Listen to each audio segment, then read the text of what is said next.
좋은 교회, 좋은 TV. 안녕하세요. 성경을 공부하다 오늘은 6번째 시간 민수기와 신명기 말씀을 함께 살펴보도록 하겠습니다. 먼저 민수기 말씀을 살펴보실 텐데요.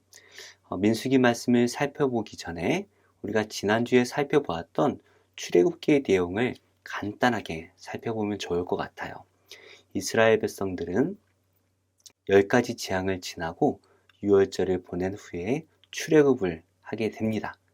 출애굽을 하여서 시내산에 도착하였고 시내산에서 하나님과 언약을 맺게 되지요. 모세가 40일 동안 시내산에서 하나님의 율법을 받아오는 동안에 이스라엘 백성들은 시내산 아래에서 금송아지를 만들어 놓고 잔치를 벌이고 있었습니다. 이렇게 함으로써 하나님과의 언약이 깨져버렸는데요. 모세는 하나님과 이스라엘 백성들 사이에서 중재를 하지요.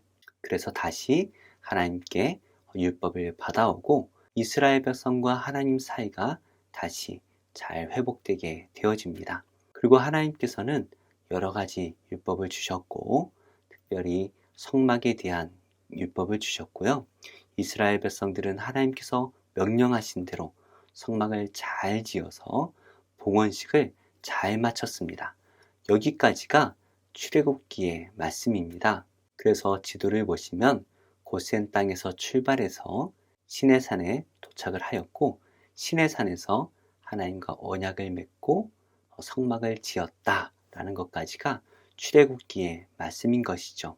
성막을 봉헌했을 때가 출애굽한 지 약 1년이 되었을 때입니다. 이제 민수기 말씀은 이때부터 시작을 하게 되어지는데요. 민수기라는 글자는 백성민 셀 수, 그래서 백성의 수를 센다 라는 말씀이죠. 그래서 민수기 말씀에서는 2번의 인구조사가 매우 중요하게 다루어집니다. 또한 민수기에서는 3곳의 장소가 등장을 하는데요. 처음에 이스라엘 백성들이 머물고 있었던 시내산이 중요하게 등장을 하고요. 그 다음에 이스라엘 백성들이 이동한 후에 바란 광야라는 곳에 머물게 됩니다.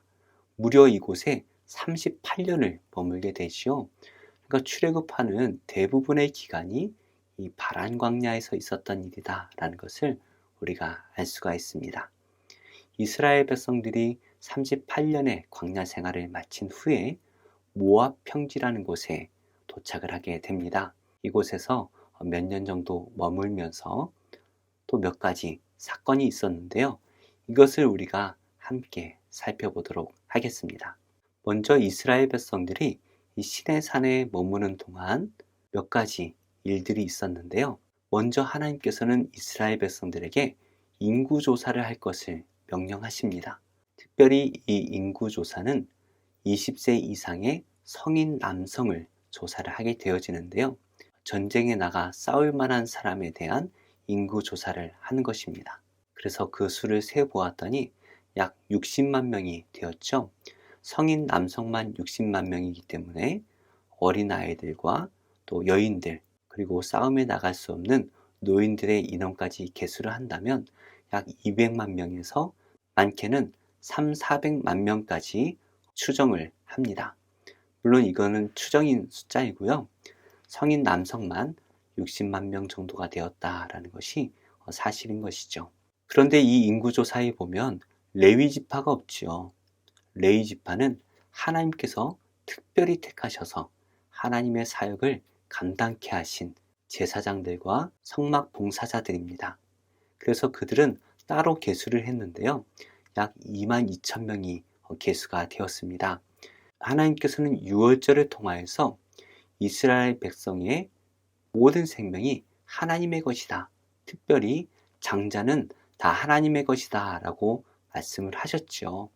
그런데 장자를 하나님께서 다 데려가실 수가 없기 때문에 이스라엘 지파 가운데 레위 지파를 하나님께서 장자와 같이 삼으셔서 그들을 하나님의 백성으로 삼으셨다라고 말씀을 하십니다. 그런데 특이한 것은 이 레위 지파를 계수할 때에는 성인 남성을 계수한 것이 아니라 태어난 지 1개월 이상 된 모든 남자의 숫자를 계수했다라는 것이죠. 그러니까 레위 지파를 계수할 때는 전쟁에 나갈 만한 아니면 일을 할 만한 사람의 숫자를 계수한 것이 아니라 특별히 택하신 하나님의 사람을 계수하였다라는 것을 우리가 알 수가 있습니다. 이어서 하나님께서는 이스라엘의 진영에 대해서 말씀해 주시는데요. 이스라엘 백성들이 머물 때에는 하나님께서 특별히 명령하신 이 모습대로 진영을 갖추어야 했습니다. 중앙에는 성막이 있죠. 하나님께서 임재하시는 성막이 정중앙에 거하게 되어지고 이 성막 주변에는 레위 자손들이 각 가문대로 동서남북에 위치하게 되어집니다. 그리고 그 주변 외곽에 하나님께서 명령하신 대로 세 지파씩 진영을 갖추게 되어지는데요. 각 지파에는 또 대표들이 있습니다. 예를 들어서 동쪽에는 유다, 이사갈, 스불론 지파가 머물게 되는데 이 세 지파의 선두가 유다 지파가 되는 것이죠. 그래서 이들이 구름 기둥이 이동할 때에 그 구름 기둥을 따라 행진하는 순서를 정해 주셨는데요. 바로 이 순서입니다. 동쪽에 있는 유다 지파, 이사갈, 스불론, 그 뒤를 이어서 남쪽 지파, 그리고 서쪽 지파, 마지막에 북쪽 지파가 행진을 하게 되어집니다. 이어서 시내산에서 하나님께서는 나실인에 대한 규례를 설명해 주시는데요.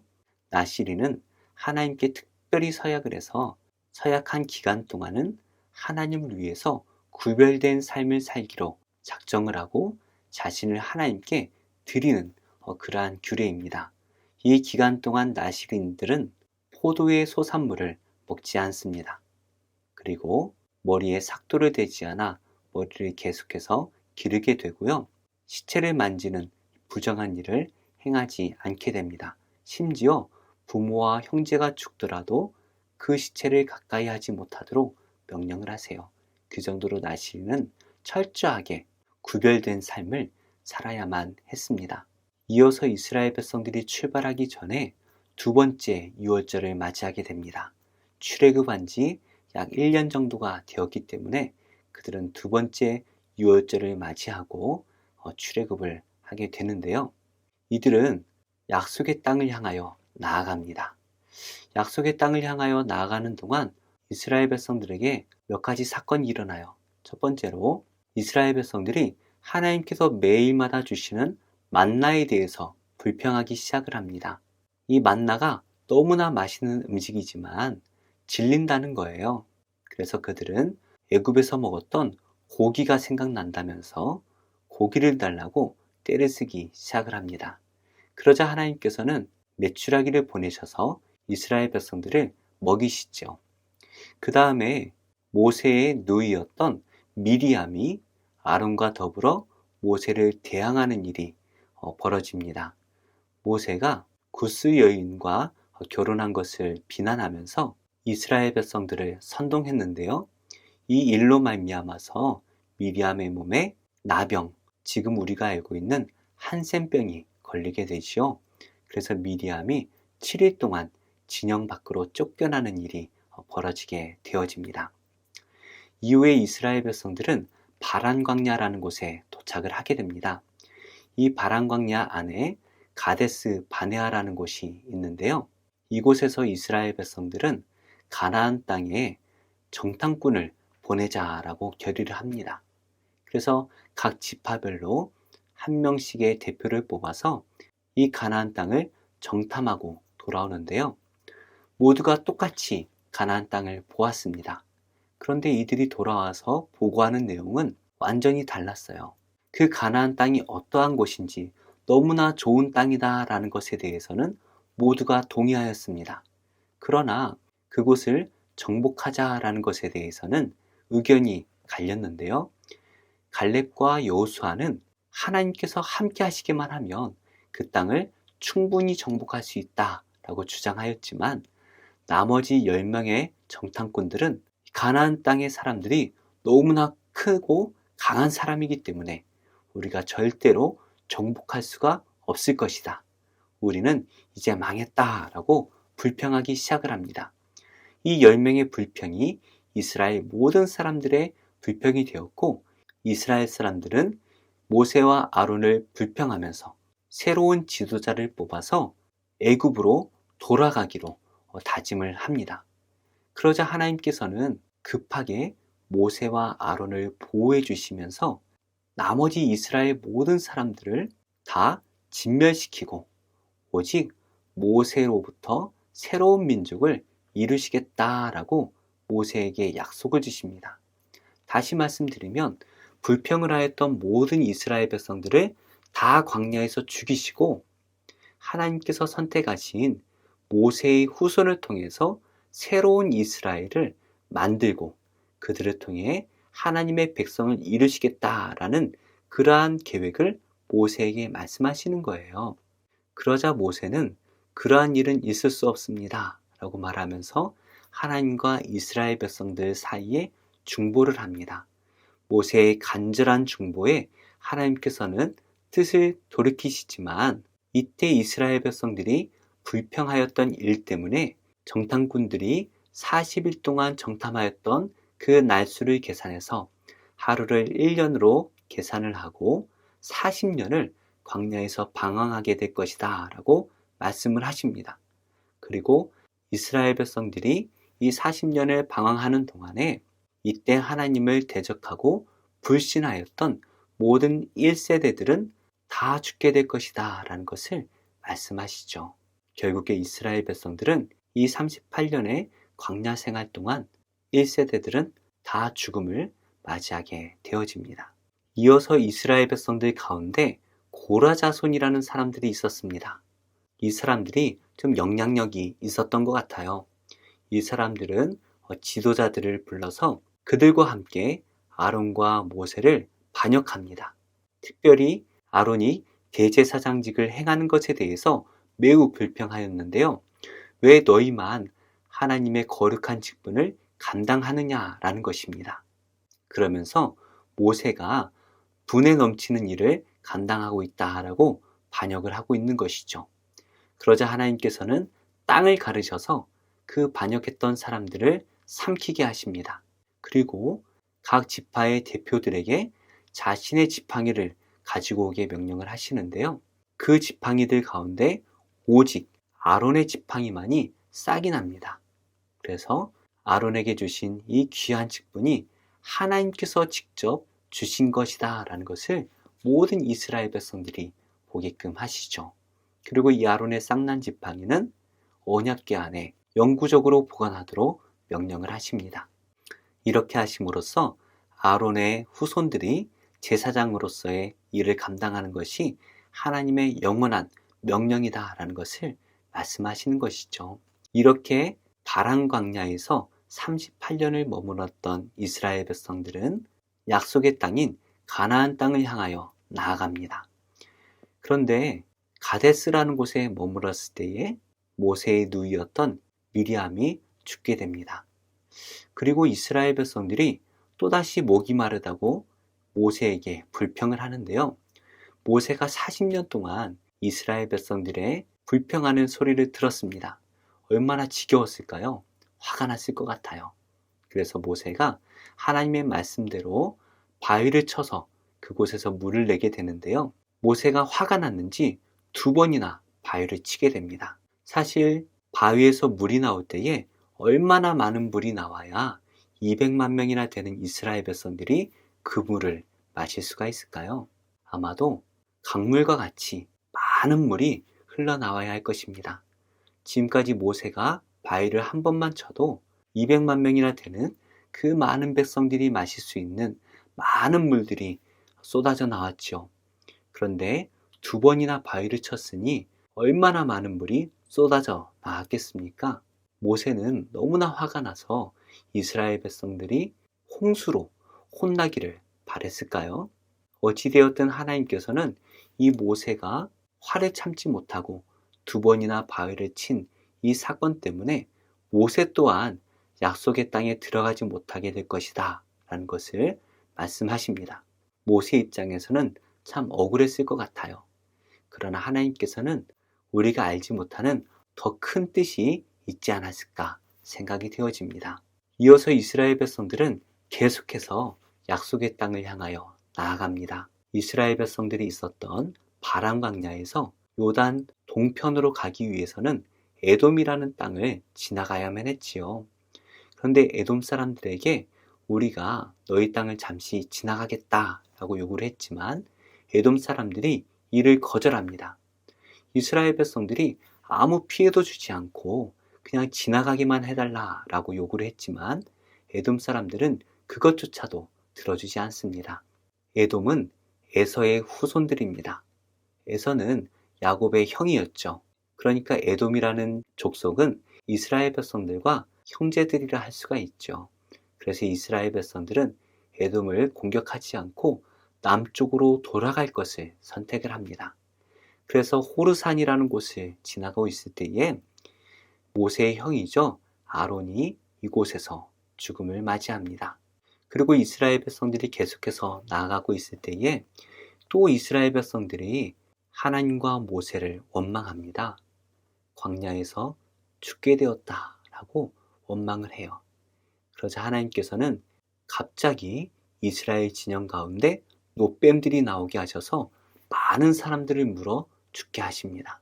그러자 이스라엘 백성들이 또 모세에게 살려달라고 요구를 하였고 모세가 기도하자 하나님께서는 노뱀을 만들어 그것을 장대에 세우고 그것을 보는 자마다 살게 될 것이다 라고 말씀을 하시죠.